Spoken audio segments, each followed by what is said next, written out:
Il existe un gâteau qui se prépare presque en silence, sans levure, sans effort, et pourtant il lève, gonfle, respire. Son secret réside dans la façon de séparer les œufs, dans la patience d'un geste, dans un arôme de citron qui embaume toute la cuisine. Aujourd'hui, je vais vous montrer comment cette recette simple peut se transformer en quelque chose de lumineux, léger comme un nuage, doux comme un moment de bien-être. Restez avec moi jusqu'à la fin, car vous ne voudrez pas attendre pour découvrir ce secret. Bienvenue dans cette cuisine sans gluten, préparée avec amour et des saveurs authentiques. Aujourd'hui, notre base est la farine de riz douce, légère et naturellement sans gluten, et notre invité d'honneur est le citron, vibrant et aromatique. Avant de commencer, dites-moi en commentaire, avez-vous déjà essayé de faire des gâteaux et des pâtisseries sans gluten? Qu'est-ce qui vous a surpris ou découragé la première fois? Et dites-moi aussi de quelle ville vous regardez cette vidéo. Ça me fait toujours plaisir de savoir d'où vous venez. Disposez les ingrédients sur votre plan de travail. Lavez-vous les mains et vivons ce moment ensemble. Je commence par séparer les blancs des jaunes. 3 œufs frais posés devant moi, coquille contre coquille, et une sensation de calme s'installe aussitôt dans la cuisine.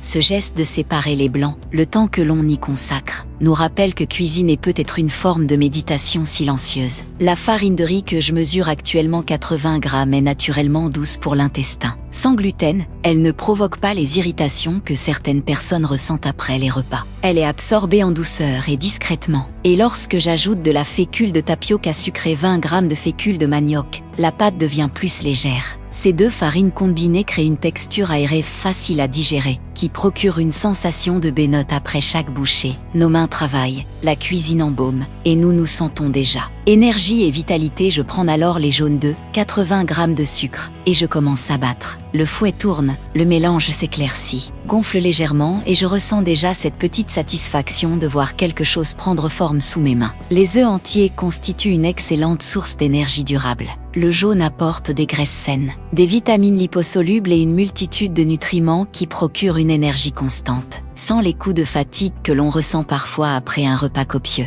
Ajoutez 50 ml d'huile d'olive en un mince filet, délicatement, comme si vous versiez un trésor, puis 60 ml de lait. La pâte commence à luire, et ce sucre, dosé avec précision, apporte l'énergie sans excès, suffisamment pour nourrir, mais pas assez pour alourdir. Le citron a tendance à peau dorée. Il est temps de le réveiller. Une alternative est nos pains traditionnels. Je râpe maintenant le zeste de citron. Il tombe dans la pâte, d'un jaune vif et parfumé, et le gâteau prend vie. Je ne vois pas ce gâteau comme un simple dessert. Je le vois comme quelque chose qu'on peut couper en tranches le matin, déposer dans une petite assiette et savourer lentement avec un café ou une tisane. Pour celles et ceux qui recherchent une alternative plus légère au pain plus digeste, sans gluten et faite maison, ce gâteau est la solution idéale. La farine de riz lui confère une texture douce et neutre qui se marie à merveille avec des garnitures sucrées ou simples, selon vos envies. J'ajoute maintenant 20 ml de jus de citron, l'acidité naturelle, qui donnera du caractère à ces pâtes encore fondantes. Ce simple geste, presser un citron, apporte aussi de la vitalité. Le citron facilite la digestion,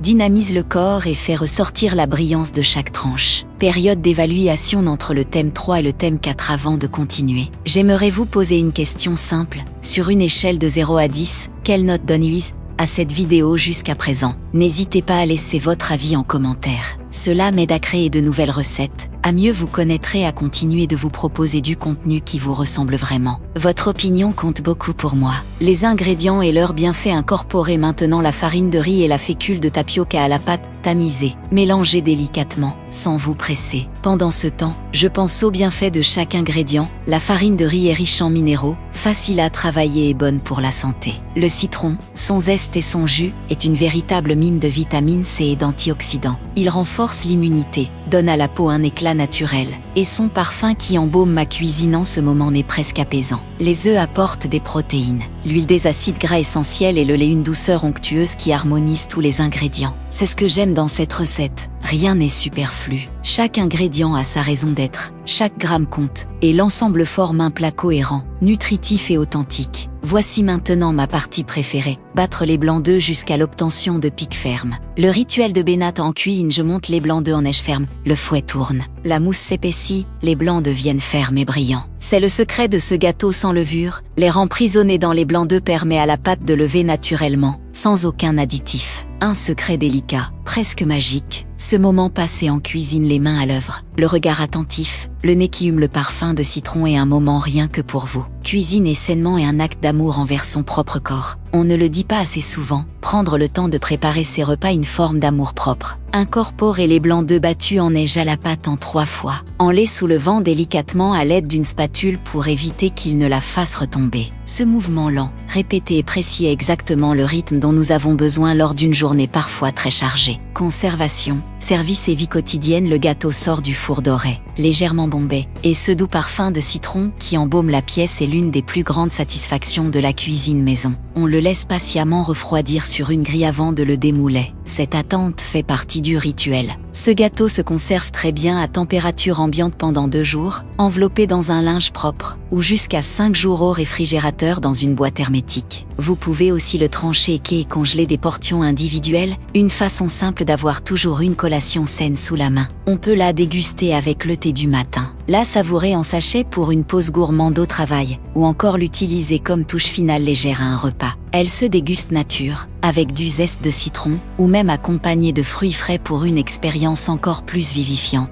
Ce gâteau au citron sans levure prouve que la cuisine sans gluten peut être simple, belle et vraiment délicieuse, sans sacrifier la saveur, sans effort excessif, simplement avec de bonnes techniques et de bons ingrédients. Si cette recette vous a plu, abonnez-vous à la chaîne pour ne manquer aucune nouvelle vidéo. Et surtout, partagez-la avec quelqu'un qui pourrait en avoir besoin, un ami, un proche, ou toute personne soucieuse de son alimentation. Dites-moi en commentaire, aimerais-vous que je crée cette recette en version chocolat citron, ou peut-être à l'orange? Votre réponse orientera mes futures créations. Merci infiniment d'être là, de regarder, d'essayer et de partager vos expériences. Chaque commentaire est précieux, c'est grâce à vous que je crée de nouvelles recettes. J'espère vous revoir dans les commentaires et nous retrouver bientôt dans cette cuisine. Cuire au four à 170 degrés Celsius 340 degrés pendant 30 à 35 minutes. Utilisez un moule à gâteau graissé recouvert de papier sulfurisé.